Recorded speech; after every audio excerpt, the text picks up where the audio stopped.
বন্ধুরা, আজকে একটা নতুন গল্প নিয়ে আসলাম তোমাদের মাঝে। এটা সত্য এবং বাস্তব জীবনের ঘটনা। শেষ পর্যন্ত শোনার অনুরোধ রইল। শুনলে তোমার মধু চলে আসবে। দেরি না করে চলো শুরু করা যাক। আমি বললাম, খালুজান, আমি আপনার প্রস্তাবে রাজি, কিন্তু আমার তো বয়স কম, আর তাছাড়া অতীতে আমি কারো সাথে এমন কাজ করিনি। আর আপনি তো আমার চাইতে বয়সে অনেক বড়। আপনি আমার সাথে এসব করলে আমি তো মরে যাব। আমি কিছুতেই সহ্য করতে পারবো না। তারপর খালুজান আমাকে বলল, তুমি কোনো চিন্তা করো না, আমি এমনভাবে কাজ করব তুমি টেরই পাবে না। খাল উজানের মুখ থেকে এমন মিষ্টি কথা শুনে আমি তার সাথে কাজ করতে রাজি হয়ে গেলাম। খালুজান যখন প্রথম আমার নিয়ন্ত্রণ আনার চেষ্টা করল, তখন আমার দু চোখ বন্ধ হয়ে আমার এমন অবস্থা হলো যা শুনলে বন্ধুরা তোমাদের মাথা ঘুরে যাবে। বন্ধুরা, গল্পটি অনেক মজার। আশা করি তোমরা পুরো গল্পটা শুনবে। তবে গল্পটি শুরু করার পূর্বে তোমাদের নিকট আমার বিশেষ অনুরোধ, তোমরা অবশ্যই আমার চ্যানেলটি সাবস্ক্রাইব করে আমাকে সাপোর্ট করবে। হ্যালো বন্ধুরা, কেমন আছো তোমরা? আমি দিলরুবা খান, বয়স 18 বছর। আজকে আমি যে গল্পটা বলব তা হল যখন আমার বয়স 14-15। ছোটবেলা থেকেই আমার অনেক স্বপ্ন ছিল, লেখাপড়া করে অনেক বড় চাকরি করব, মানুষের মতো মানুষ হব। কিন্তু ভাগ্যের কি পরিহাস, আমার বয়স যখন 10 তখন আমার বাবা মারা যান। মা অনেক কষ্টে তখন আমাদের সংসার চালাতেন। আমার এক ভাই, সে আমার ছোট। আমরা 2 বোন, তবে সংসারে আমি সবার বড় মেয়ে। বাবা মারা যাওয়ার পর আমার ফ্যামিলি পড়ে চরম অভাব অনটনে। মা আমাদের মুখে 3 বার খেতে দিতে পারত না। লেখাপড়ায় খুব খারাপ ছিলাম না। বাবা মারা যাওয়ার পর আর বেশি দিন পড়ালেখা করতে পারেনি। অভাবের কারণে পড়ে খুঁজতে হয় আমাকে কাজের সন্ধানে। আমাদের গ্রামের রাবিয়ার মা ঢাকায় থাকে। মায়ের এই কষ্ট দেখে রাবিয়ার মা আমার মাকে পরামর্শ দিল, আমার দেখা অনেক বড় সাহেবের সাথে পরিচয় আছে, তুমি চাইলে আমি তোমার মেয়েকে তাদের বাসায় কাজের ব্যবস্থা করে দিতে পারি। ভালো টাকা বেতন দেবে তারা তোমার মেয়েকে তারা ভালো ভালো খেতে দেবে, ভালো জামাকাপড় দেবে। অভাব অনটনের সংসার আর কত কষ্ট করব। তাই ভেবে মা রাবেয়ার মায়ের প্রস্তাবে সম্মতি দিল। রাবেয়ার মায়ের প্রস্তাব পেয়ে মা আমাকে বড়লোক সাহেবের বাড়িতে কাজের জন্য দিতে রাজি হয়ে গেলাম। মায়ের কষ্ট দেখে আমি অন্যের বাসায় কাজের চাকরিতে যাওয়ার জন্য রাজি হয়ে গেলাম। মা, বাবা, ভাই, বোন সবার মুখে হাসি ফুটাতে অন্যের বাসায় কাজে চাকরি করতে আমি রাজি হয়ে গেলাম। তারপর রাবিয়ার মা ঢাকায় সাহেবের সাথে মোবাইল ফোনে কথা বলে দেখল তাদের কোনো কাজে লাগবে কিনা। সাহেব বলল, হ্যাঁ রাবিয়ার মা, আমার ম্যাডাম অসুস্থ, বাসায় রান্না বান্না ঠিকমতো হয় না, ছেলে মেয়েদের খাবার দাবারের খুব অসুবিধা হচ্ছে, একটা কাজের মেয়ে হলে ভালোই হয়। রাবেয়ার মা সাহেবের সাথে ফোনে কথা বলার পর আমার মাকে বলে যে আমি দিলরুবা খানমের কাজের ব্যবস্থা করে ফেলেছি। এখন তোমরা যদি রাজি থাকে তাহলে আমি আগামী শুক্রবার দিলরুবাকে নিয়ে ঢাকা চলে যাবে। তার কাজ দেখে যদি সাহেব পছন্দ করে তাহলে তাকে সাহেব ভালো টাকা বেতন দেবে, ভালো ভালো খেতে দেবে। অবশেষে আমার মা রাবিয়ার মার সাথে ঢাকায় বড়লোক সাহেবের বাসায় কাজের জন্য নিয়ে যেতে দিল। বাড়ি থেকে জীবনের প্রথম ঢাকায় আসলাম। বাড়ির মানুষের স্মৃতি, মা বাবা স্মৃতির কথা স্মরণ করে গাড়িতে বসে অনেক কান্না করলাম। অবশেষে রাবিয়ার মা আমার ঢাকায় একটি বড় বিল্ডিং এর 6 তলায় আমাকে নিয়ে এল সাহেবের বাসায়। রাবিয়ার মা সাহেবকে আমায় দেখে বলল, হ্যালো বাবু, এই দেখুন আপনার বাসায় কাজের মেয়ে নিয়ে এসেছি। মেয়েটি বেশ চঞ্চল, রান্না বান্না থেকে শুরু করে থালা বাসন মাজা সব কাজ পারে। তারপর হ্যালো বাবু আমার দিকে চেয়ে আমাকে খুব ভালো করে দেখল। হ্যালো বাবু, লোকটা অনেক সুন্দর, হ্যান্ডসাম। প্রথম দিনের আমার দিকে কেমন করে যেন চেয়ে রইলেন। তার চাচা দেখে মনে হচ্ছিল অন্য কিছু মতলব আছে লোকটা। আমাকে জিজ্ঞেস করল, কি নাম তোমার? আমি বললাম, স্যার, আমার নাম দিলরুবা। তারপর সাহেব আমাকে বলল, বাহ বাহ, বেশ সুন্দর নাম তোমার। তা তুমি কি পারো? আমি বললাম, রান্না বান্না খুব ভালোভাবে পারি স্যার। তখন সাহেব আমাকে বলল, দিলরুবা, তুমি আমাকে স্যার বলবেন না, আমাকে খালুজান বলে ডাকবে। আমি বললাম, আচ্ছা ঠিক আছে। তারপর রাবিয়ার মা আমাকে খাল উজানের বাসায় রেখে চলে আসেন। খালুজান একটি কোম্পানির বড় পোস্টে চাকরি করে। শুক্রবার তার সাপ্তাহিক ছুটি। আমি প্রথম দিন থেকেই তাদের বাসায় কাজ শুরু করে দেয়। প্রথম দিন তার আমার কাজ দেখে অনেক খুশি হলেন। খালু জান আমার কাজ দেখে অনেক প্রশংসা করলেন। পরের দিন খালু জান আমার জন্য কিছু ভালো ভালো জামাকাপড় মার্কেট থেকে কিনে আসলেন। আমি এরকম জামাকাপড় আর কোনোদিন পরি নাই। মনে হচ্ছিল বেশ ছোট ছোট জামাকাপড়। আমি বললাম, খালু জান, এরকম ধরনের ছোট ছোট জামাকাপড় আমি পরতে পারবো না। আমার লজ্জা লাগে। আমি গ্রামে থেকে বড় হয়েছি, গ্রামে বড় বড় জামাকাপড় পরেছি, তাই এরকম ধরনের জামাকাপড় পরলে আমার কাছে কেমন কেমন জানি লাগে।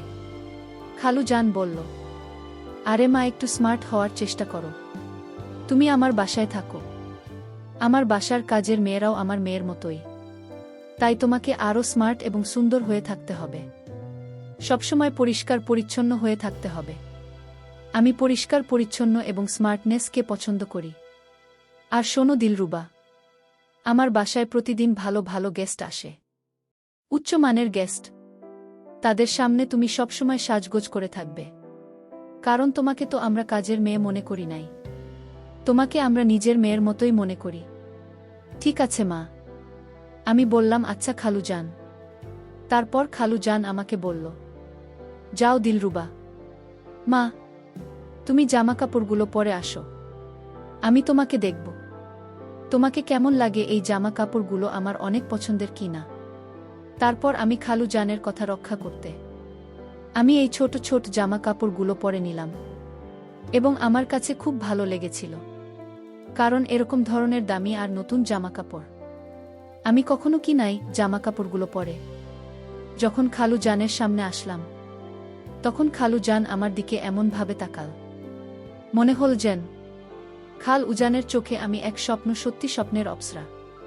তারপর খালু জানেন এমন চা দেখে আমি বললাম, খালু জান, আপনি আমার দিকে এমনভাবে তাকিয়ে আছেন কেন? আমাকে কি আপনি নতুন দেখছেন নাকি? তারপর খালু জান বলল, না মা, তোমাকে নতুন দেখছি না, দেখছি তোমাকে কত সুন্দর লাগছে। তুমি কত সুন্দর একটা মেয়ে। তুমি যদি পড়ালেখা করতে পারতে, তাহলে ভবিষ্যতে বড় কিছু হতে পারতে। আমি বললাম, খালু জান, আমার পড়ালেখার খুব ইচ্ছে ছিল। আমি ভবিষ্যতে পড়ালেখা করে বড় কিছু হওয়ার স্বপ্ন ছিল, কিন্তু হঠাৎ করে আমার বাবা মারা যাওয়ায় আমার স্বপ্ন দুঃস্বপ্ন হয়ে গেল। তারপর খালু জান আমাকে বলল, আচ্ছা দিলরুবা, তুমি কি পড়ালেখা করবে? আমি যদি তোমাকে স্কুলে ভর্তি করে দিই, আমার ভাষা টুকিটাকি কাজ যেগুলো করবে, আর বাকি অবসর সময় পড়ালেখা করবে, পারবে তো সব কিছু সামলাতে? আমি বললাম, খাজাঞ্চি, অবশ্যই পারব, আপনি যদি আমাকে একটু হেল্প করেন। প্রথম প্রথম খাল উজানকে তো ভালোই মনে হলো। কিছুক্ষণ ভেবে আমি আরও বললাম, খালু জান, পড়ালেখা করলে তো অনেক টাকা লাগবে, আমি এত টাকা পাব কোথায়? খালু জান বল, দিলরুবা, তুমি টাকার চিন্তা করো না, আমি তোমাকে সব কিছু দিব, তুমি শুধু আমাকে একটু একটু বলেই। খালু জান থেমে গেলাম। আমি বললাম, খালু জান একটু কি? তারপর খালু জান চুপসে গেল। খালু জান কি যেন ভাবতে লাগল, মনে মনে অনেক ভেবে হঠাৎ করে কোনো এক কাজের কথা বলে চলে গেল। আমি বুঝতে পারলাম না খালু জান একটু দাঁড়াও আমাকে কি বোঝাতে চেয়েছিল। সেই রাতে আমি যখন আমার রুমে ঘুমিয়েছিলাম, আজ ঘুমের মধ্যে হঠাৎ আমি অনুভব করি রাতের অন্ধকারে কেউ আমার রুমে প্রবেশ করে আমার সাথে কিছু একটা করার চেষ্টা করছে। মনে হচ্ছে আমাকে মেরে ফেলার প্ল্যান করছে। তারপর আমি লাইট অন করে দেখি খালু জান। আমি বললাম, খালু জান, আপনি এত রাতে আমার রুমে কি করছেন?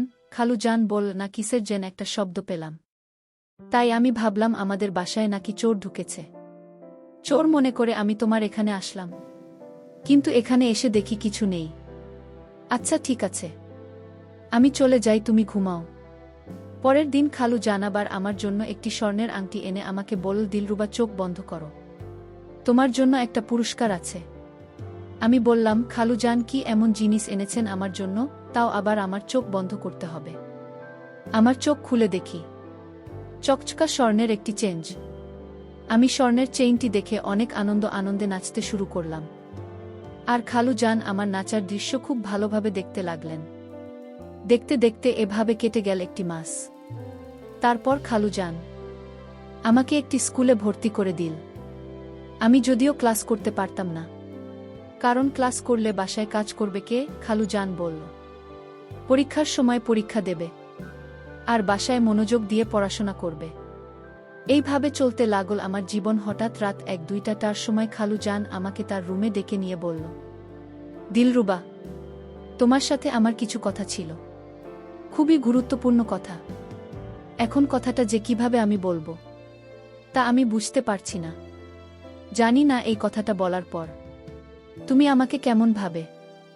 আমি বললাম, খালু জান, আপনি নিঃসন্দেহে বলেন, আমি আপনার সকল কথা রাখার চেষ্টা করব। আমি কথা দিলাম আমি আপনাকে কখনো ভুল বুঝবেন না, কখনো অসম্মান করব না।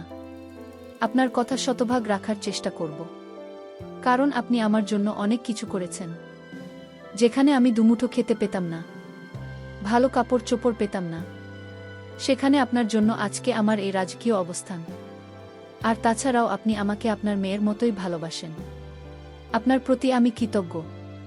খাবার দাবার, কাপড় চোপ, গহনা, আরাম আয়েশের কোনো অভাব নেই। আপনার কোনো কথা আমি কিভাবে না রাখতে পারি।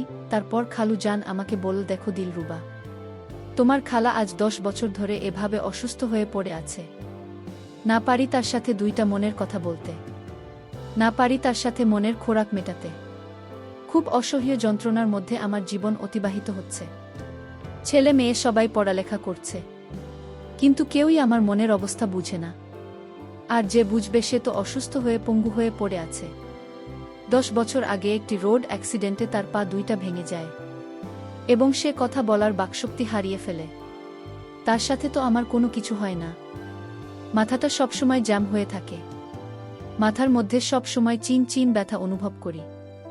আমি জানি সেটা কিসের ব্যথা, কিন্তু কাউকে বলার মতো আমার দুঃসাহস হয়নি।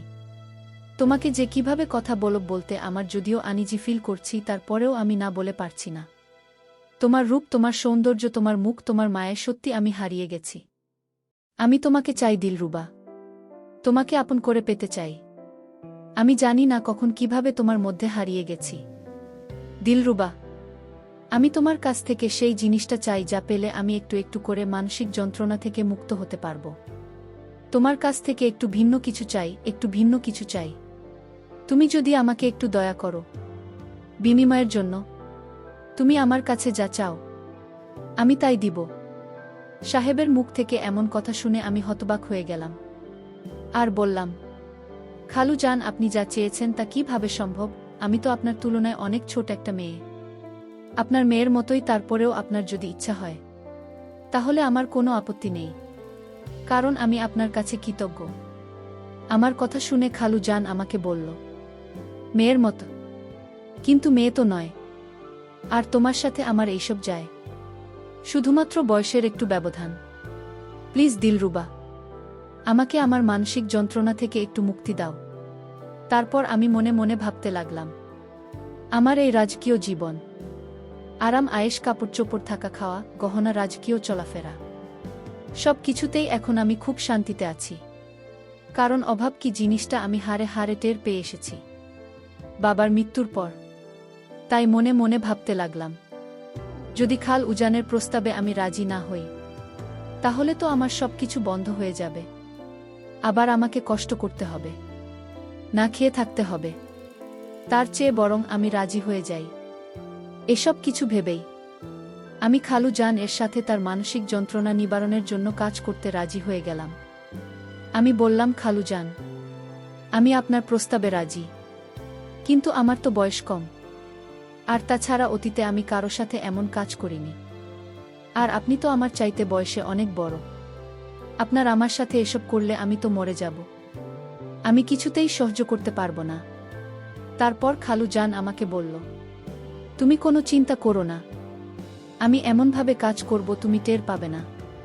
খালু জনের মুখ থেকে এমন মিষ্টি কথা শুনে আমি তার সাথে কাজ করতে রাজি হয়ে গেলাম। খালু জান যখন প্রথম আমার উপর নিয়ন্ত্রণ আনার চেষ্টা করল, তখন আমার 2 চোখ বন্ধ হয়ে গেল। আমি খুব কাঁদতে শুরু করলাম আর খালু জনকে বললাম একটু সহনশীল হওয়ার জন্য। খালু জান আমার কাকুতি মিনতি শুনে 2 মিনিটের জন্য সহনশীল হয়, তারপর আবার পাগলের মতো আচরণ শুরু করে। আমি তখন প্রায় অজ্ঞান হয়ে যাওয়ার মতো অবস্থা হলো এবং এক পর্যায়ে প্রথম দিন শেষের দিকে আমি অজ্ঞান হয়ে গিয়েছিলাম। তারপর খালু জান তার মনের স্বাদ পূরণ করে দিল। এরপর থেকেই আমি খালু জান এর সাথে একেবারে ফ্রি হয়ে গেলাম। খালু জানও আমাকে আপন করে পেয়ে অনেক খুশি। এভাবে কৌশলে ফেলে খাল উজান আমার সাথে 22 বছর প্রায় প্রতিদিন রাতেই আমার সাথে মেতে উঠত এক নিষিদ্ধ লীলায়, যে লীলা সম্পূর্ণ ছিল আইন ধর্ম বর্ণ বহির্ভূত। বন্ধুরা, পরিশেষে আমি প্রায় দীর্ঘ 2 বছর পর আমার ভুল বুঝতে পেরেছিলাম। কিন্তু তখন বুঝলে তো আর কোনো কাজ হবে না।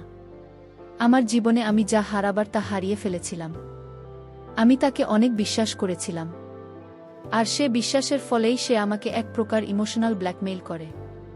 আমার জীবনের সবচেয়ে দামি সম্পদ তাকে কেড়ে নিয়েছিল। তারপর বন্ধুরা, ওইখান থেকে আমি একেবারেই কাজ ছেড়ে চলে আসলাম। অতীতের কথা চিন্তা হলে আমার মনে খুব কষ্ট হয়। খুব অতীতের সেই বেদনাদায়ক দৃশ্যগুলো আমাকে খুব পীড়া দেয়। প্রিয় বন্ধুরা, পরিশেষে তোমাদেরকে আমি একটি কথাই বলবো। তোমাদের চলার পথে তোমাদের অনেক লোকের সাথে বিভিন্ন ধরনের সম্পর্ক হতে পারে, কিন্তু কাউকে তোমরা মন থেকে বিশ্বাস করে তাদের মিষ্টি মিষ্টি কথায় এমন কিছু দিও না যার জন্য তোমাদের সারাটি জীবন অনুশোচনা করতে হয়। আর সবাইকে অন্ধের মতো বিশ্বাস করা ঠিক না।